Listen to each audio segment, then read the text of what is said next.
বাংলাদেশের রাজনীতিতে সত্যিকার অর্থে আন্দোলনকামী নারী, উচ্চশিক্ষিত নারী, কর্মী নারী, ত্যাগী নারী, এর মূল্য আপনি কোনো দলে পাবেন না। আপনি আওয়ামী লীগ বলেন, বিএনপি বলেন, জাতীয় পার্টি বলেন, জামাত ইসলাম বলেন, এবং বাংলাদেশের যত রাজনৈতিক সংগঠন আছে আপনি কোথাও যেতে পাবেন না। না, আপনি আপনারটা বলেন। আমি সবারটাই বলবো, কারণ নারী নিয়ে কথা ওঠা মানে নারী কোনো একক সংগঠনের না, ভোটার না। বাংলাদেশে 51% নারী ভোট। এখানে আপনি কোথাও এদেরকে পাবেন না সঠিক মূল্যায়ন করতে, এদের যোগ্যতার দাম দিতে, এবং এদের যে কর্মকাণ্ডের স্বীকৃতি দিতে আপনি কোনো দলে পাবেন না। এখানে নারী বিবর্জিত দল বিএনপি, আমি সেটা বলবো না। নারীকে নমিনেশন দিচ্ছে, নারীর যে আরপিও এবং সংস্কার কমিশনের যে মাফিক নারীকে দেওয়ার দিচ্ছে, তবে সব পোষ্য কোটার নারী পেয়েছে। এই পোষ্য কোটার নারীরা রাজনীতির মাঠে ময়দানে মঞ্চে নাই, কিন্তু শীততাপ নিয়ন্ত্রিত কক্ষে সভা সমিতি সেমিনার কেউ হয়তো সেটাতেও নাই, এরকম নারীরা পেয়েছে। তবে নারী পেয়েছে। এখন আপনি বলতে পারেন মাঠের নারী কেউ পায় নাই। মাঠের নারীর প্রয়োজনীয়তা হয়তো বা দল উপলব্ধি করেনি, কারণ এখন হয়তো কাগজে কলমে কম্পিউটার সেমিনার সিম্পোজিয়াম দিয়ে বাংলাদেশে দল পরিচালিত হবে, মাঠে আর যাওয়া লাগবে না। এই জন্য হয়তো মাঠের ত্যাগীদেরকে, পরীক্ষিতদেরকে ধাক্কা মেরে ফেলে দিয়েছে। এটা একটা ব্যাপার। আর দ্বিতীয়ত জামাত ইসলাম তো নারী বিদ্বেষী, নারী নেতৃত্ব নাজায়েজ বলে।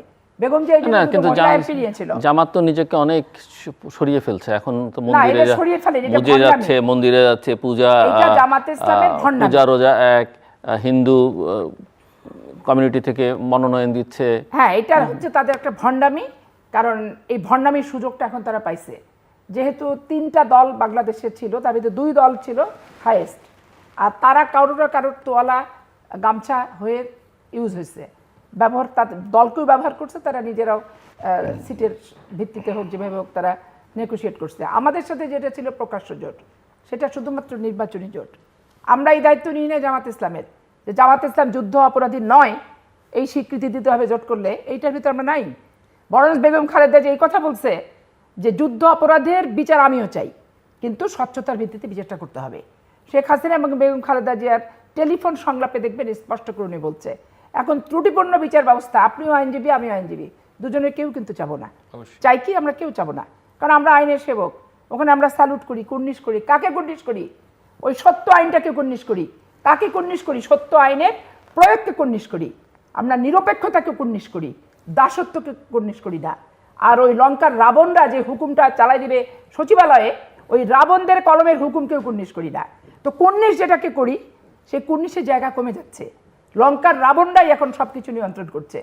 দেখেন, একটা জামিন কেন আমাকে হলো, আসিফ নজরুল সাহেব বলে, আর থানা থেকে আসামি ছাড়তে যখন বাধ্য করে আসিফ নজরুলরাই, যে না শেখ হাসিনা আজাদ গুলি করছে, প্রকাশ্য দিবালোকে 1400 জনকে মারছে, এটা প্রকাশ্য দিবালোকের মতো সত্য, অস্বীকার করার কিছু নাই।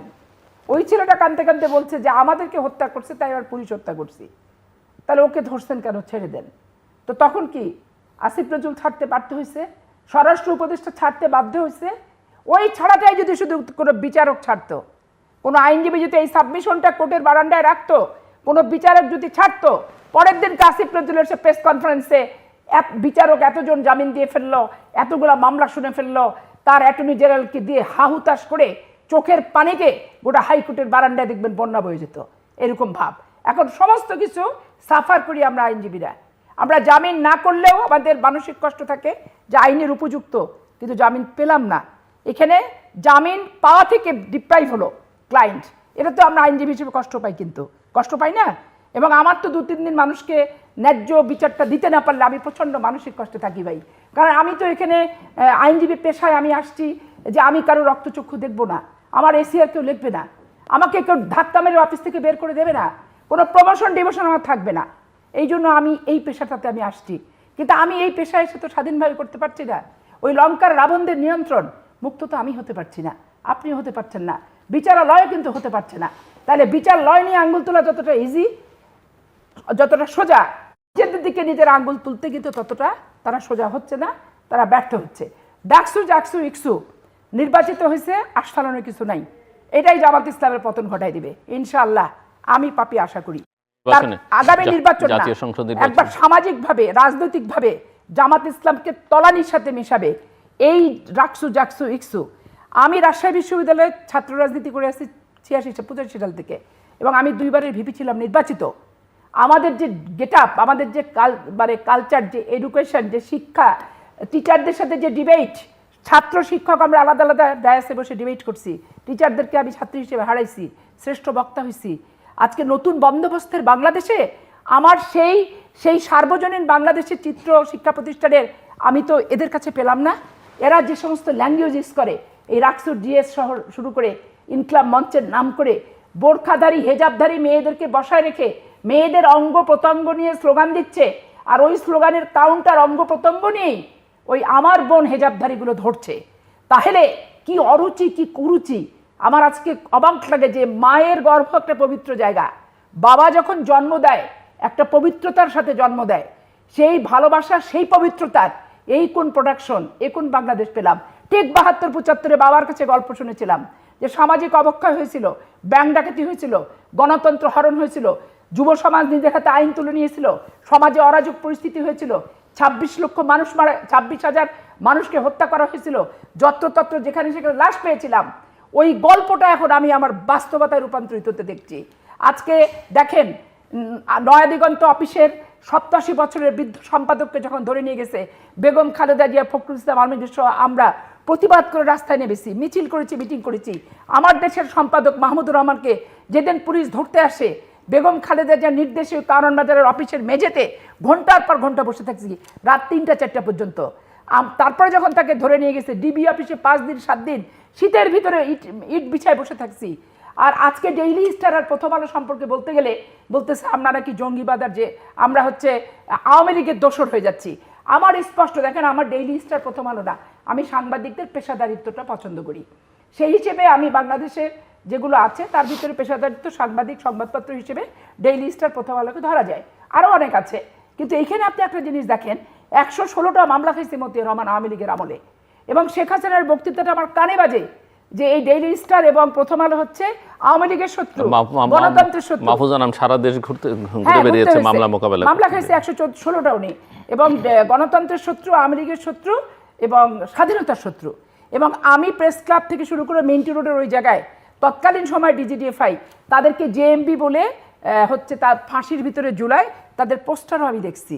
এই 15 বছর যে ব্যক্তিগুলি কোর্টের বারান্দায় 116টা মামলা নিয়ে দৌড়ালো, আজকে আমি এই যুব সমাজকে প্রশ্ন করতে চাই, তোমরা যখন ডেইলি স্টারকে বলো যে ওই স্বৈরাচারী সরকারের দোসর হিসাবে চিহ্নিত করো, তাহলে এই দোসরের সেদিনকার পরিস্থিতিটা তোমাদের মনে রাখতে হবে, মাথায় রাখতে হবে তোমাদের। তো সেইটা ইতিহাস কখনো কারোর সাথে বিট্রে করে না, ইতিহাসের সাথে আমরা বেইমানি করি, কারণ আমরা আমাদের মন মতো ইতিহাসের কেটে ছেটে নিজের মতো নিজে উপস্থাপন করতে চাই, কিন্তু ইতিহাসের কোনো দোষ কিন্তু থাকে না। আর দেখেন, তালেবানের একজন নেতা, জঙ্গি হুজি নেতা বাংলাদেশে আসছে, বাংলাদেশের সরকারের কাছে কোনো তথ্য নাই, তাহলে এই হুজি নেতাগুলো কেন আসলো, কিভাবে আসলো? Without permission, without knowledge, without হচ্ছে ইনফরমেশন, তারা দেশের ভিতরে আসে কিভাবে আসে? তাহলে আমাদেরকে, আমরা সব ধর্মের লোক একটা শান্তিতে বসবাস করি, এইখানে হুজি নেতা চলে আসবে, কেউ জানবে না। এখন গভর্নমেন্ট তার পিছনে গোয়েন্দাগিরি করতে যে লোক দিয়ে রাখবে, ওই লোকগুলো তো ওখানে বেশিরভাগ প্রোভাইড হয়ে গেল। তাহলে আমার নির্বাচনের এই শান্তি শৃঙ্খলা কে রক্ষা করবে, কে বাঁচাবে? আমার চাঁপাইনবাবগঞ্জে ডিসি দুটো নিচে দুটো জামাত ইসলামী ছাত্র শিবির করা, এবং তারা তাদের পুলিং এজেন্ট, প্রিজাইডিং এজেন্ট, ইসলামী ছাত্র শিবিরের সমর্থক শিক্ষক, সমর্থক ডাক্তার, সমর্থক অফিসার ছাড়া একটির নামও আল্লাহ রসুলের নাম নিয়ে তারা নেয়নি। তাহলে আমি ওখানে বলছিলাম যে যেহেতু আওয়ামী লীগ ভোটে নাই, অর্থাৎ তাদের তো পক্ষপাতিত্বের কোনো বিষয় নাই, তাহলে ছাত্র দল, বিএনপি, জামাত, শিবির বাদ যাক, আওয়ামী লীগ যেগুলো আছে সেগুলোকে দিয়ে করা যাক, সেটার ভিতরেও কিন্তু নাই, সেটার ভিতরে। তাহলে আমি এখন এই শিবিরের পাতানো পরিকল্পিত প্রিজাইডিং, পুলিং, ডিসি সাহেব শিবির করা, এটাকে নিয়ে আমি কি ভোটে শান্তিতে আছি নাকি? তারপরে 27,000 ভোট নতুন হয়েছে, এই ভোট যে অন্য থানার থেকে, যেহেতু তাদের ওখানে উর্বর না, ওখান থেকে কাটায় নিয়ে এসে এখানে যে ভোটার বানায় নিয়ে এই ফিক্সড ভোট 27,000, এটার প্রমাণ কি আছে? এখন আপনি এটা ইনভেস্টিগেট করবে কে? সাংবাদিক। আমাদের তো এখন ইনভেস্টিগেট করার সময় নাই, গলায় আমাদের কাটা বিঁধে গেছে ভোট নামক যন্ত্রটা, এটা করার জন্য আমরা এখন ব্যাপকভাবে ব্যস্ত। এই যে একটা পাতানো নির্বাচন করছে জামাত, এনসিপি সরকার, আর দোষটা পাচ্ছে তারা ইন্টেনশনালি যাচ্ছে গুলশান অফিসে, এবং তাদের লোকজনকে দিয়ে আবার তারা বলাচ্ছে এই জিনিসগুলি শুধুমাত্র আমাদেরকে একটা বিভীষিকার ভিতরে এবং বিতর্কের ভিতরে ফেলার জন্য।